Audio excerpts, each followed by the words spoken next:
देखते हैं हम कौन सा खाना खाने से जो खाद्य पदार्थ हैं जैसे कि फल, स्नैक्स, रोटी, सब्जियां और इस तरह के दालें इत्यादि खाने से हमारे पेट के अंदर किस तरह से रिएक्शन होते हैं, अभी हम ये जानेंगे। मेरा नाम doctor Prem Priya Treja, alternative medical practitioner, food scientist और यूएस से डेनमार्क से सुशिक्षित, और जो मेरा एक्सपीरियंस है लगभग 30 से 35 वर्ष का।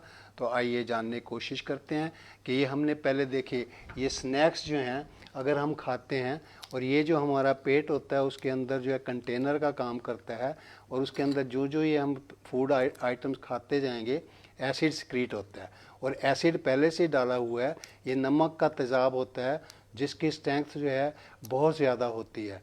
तो इसलिए इस एक्सपेरिमेंट को एक तो घर पर ट्राई ना करें, लेकिन हम देखेंगे ये रिएक्शन किस किस तरह के हो रहे हैं। ये स्नैक्स पोटैटो चिप्स डाले, अब इसके बाद ये हम कुरकुरे डाल रहे हैं। इसको क्योंकि चबा चबा के खाते हैं इसलिए हम छोटे छोटे टुकड़े करके डालने की कोशिश कर रहे हैं, और देखेंगे थोड़ी देर के पश्चात कि किस तरह का रिएक्शन जो है पेट के अंदर होता रहता है।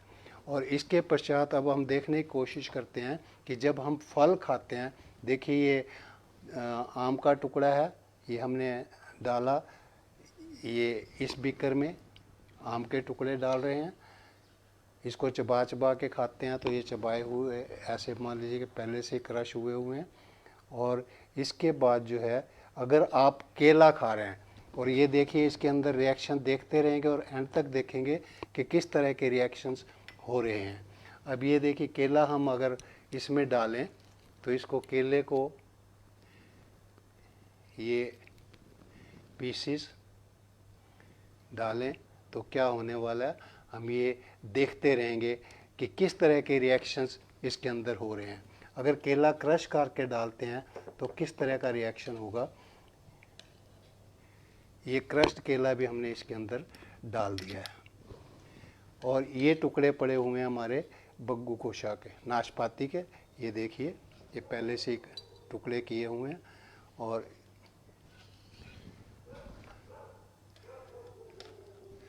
और फिर अगर हमने कच्ची दालें खाई तो ये इसके अंदर अपने आप हिलते रहते हैं, एसिड में रिएक्शन होता रहता है, तो ये देखते रहेंगे। और इसके पश्चात देखिए अगर हम कच्ची दालें या कच्ची सेवियां खाते हैं तो एसिड में वो किस तरह का रिएक्शन होता है। ये हमने डाली हाथ की बनी हुई सेवियां, आटे से बनी हुई, और ये देखिए कच्चा दलिया, थोड़ा सा ये डाल देते हैं, पेट के अंदर गया तो रिएक्शन क्या होने वाला है।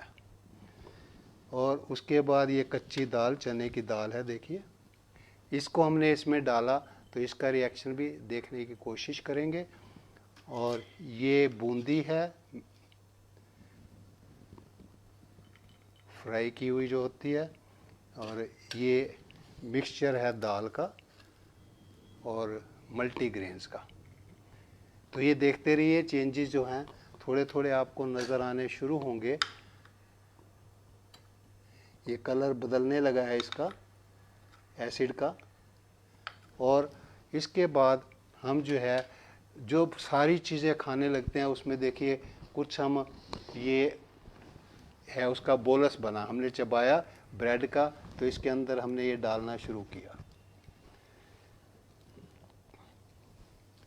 और रोटी के टुकड़े हैं हमारे पास, बिस्किट है थोड़ा सा, और ये रोटी के टुकड़े इसमें डाल दिए हमने। और ये दूसरा अगर और पेट है तो इसमें हमने सब चीज़ें डाली। ये कद्दूकश किया हुआ कद्दू, ये बनी हुई सब्जी, सलाद के रूप में प्याज, और ये हरी मिर्च, ये हरी मिर्ची डाली हमने। इसके बाद हमने ये कच्चा घिया डाला।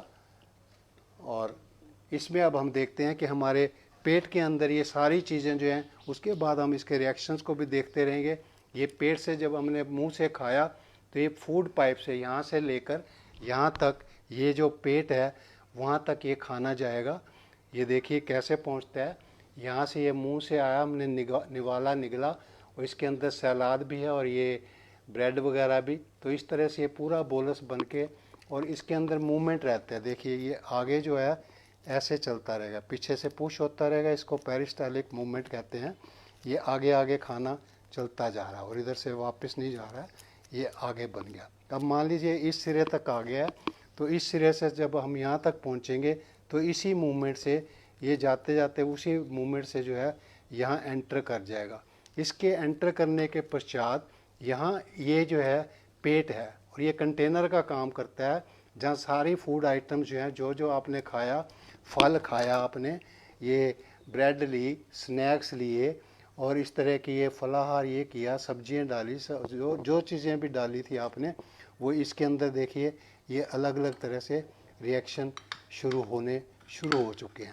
तो ये प्रक्रिया जो है, इसके अंदर एंजाइम्स भी होते हैं। एंजाइम जो है पहले मैकेनिकल डाइजेशन हुआ था, जिसको हमने ये चबाया और ये बोलस बन गया, और उसके बाद जब यहाँ आया एसिड से ये प्रक्रिया हुई, इसके बाद इसमें से बहुत सारे एंजाइम्स बनते हैं, और इसके बाद एंजाइम्स का रिएक्शंस करके पाचन शक्ति करते हुए ये जो चीज़ें फूड आइटम जो हैं यहाँ से गलने के पश्चात ये छोटी आंत में आ जाएगा। ये देखिए छोटी आंत है, छोटी आंत से जाने के पश्चात ये बड़ी आंत में आएंगे, और बड़ी आंत से ये काफ़ी समय के पश्चात आपके गुदा द्वारा निकल जाएंगे। यहाँ सब जगह एंजाइम्स बनते रहते हैं, डाइजेशन होती है, सारा तरल पदार्थ जो उसमें जाएगा। ये देखिए रिएक्शन के बाद आगे बढ़ते हुए यहाँ तक जब पहुँचेंगे तो ये कुछ ना कुछ क्रियाएं शुरू करेंगे। एंजाइम्स की जो प्रक्रिया है उसका काम होता है कि रासायनिक प्रक्रिया को, रिएक्शन को कई गुना बढ़ा देना। कई तो ऐसे एंजाइम्स हैं जो लाखों गुना उस प्रक्रिया को, गति को बढ़ा देंगे उसके रिएक्शन की, और अच्छी तरह से हमारी पाचन प्रक्रिया होती है। और अगर हम इस तरह की चीज़ें देखिए करते रहते हैं, अब इन चीज़ों के प्रक्रिया से अगर ये पाचन शक्ति में अगर ठीक से गलते नहीं हैं हमारे पेट के अंदर, तो इससे जो हमें बहुत सारी शारीरिक समस्याएं पैदा हो सकती है, रोग पैदा हो सकते हैं। तो इनको ठीक करने के लिए एक चीज़ हमें ये समझना चाहिए कि ये पदार्थ कितनी देर तक इस पेट में रुकता है। ये कम से कम 1 घंटे से लेके 4 घंटे 5 घंटे तक रुकेगा। इसके पश्चात जो छोटी आंत में 6-7 घंटे ये पदार्थ रुकेंगे। उसके पश्चात जो है 10 घंटे से लेके 50 घंटे लगते हैं बड़ी आंतड़ी से गुदा द्वार तक पहुंचने के लिए। यदि इस प्रक्रिया को ध्यान से देखते हैं तो कई बार हम कहते हैं कि खाना खाने से जो है हमें एकदम से टॉयलेट जाना पड़ता है, तो उसका कारण ये वो उसी वक़्त का जो खाना है वो बाहर नहीं निकलता, जो बड़ी आंत में है वो बाहर निकलता है। अब अगर इस तरह के पाचन शक्ति ठीक नहीं है, समस्याएं पैदा होती हैं, तो क्या करना चाहिए? हमें बैलेंस डाइट रहनी चाहिए, फाइबर रिच ये फ्रूट्स जो हैं, इस तरह के ताज़े फलाहार जो केला है, नाशपाती है, सेब है, आपका ये जो आम है, इस तरह की चीज़ें रहनी चाहिए, और ताज़ी सब्जियां लेनी चाहिए। और इस तरह से करते हुए आप अपने आप को स्वस्थ रख सकते हैं। और जो भी ये पदार्थ हैं कब लेने चाहिए, कैसे लेने चाहिए, अगर आप फैटी पदार्थ लेते हो तो आपका फैटी लीवर हो जाएगा, लीवर प्रॉब्लम्स हो जाएंगी, मोटापा बढ़ जाएगा, तो आप बड़ी समस्याओं से घिरे रहेंगे, आपका बीपी बढ़ेगा। तो आपने क्या करना है कि ताज़े फल खाने हैं, सब्जियां खानी है, बैलेंस फूड रखना है, और संतुलित आहार के लिए आप हम लोगों से कैसे ये खाना खाना है संपर्क कर सकते हैं।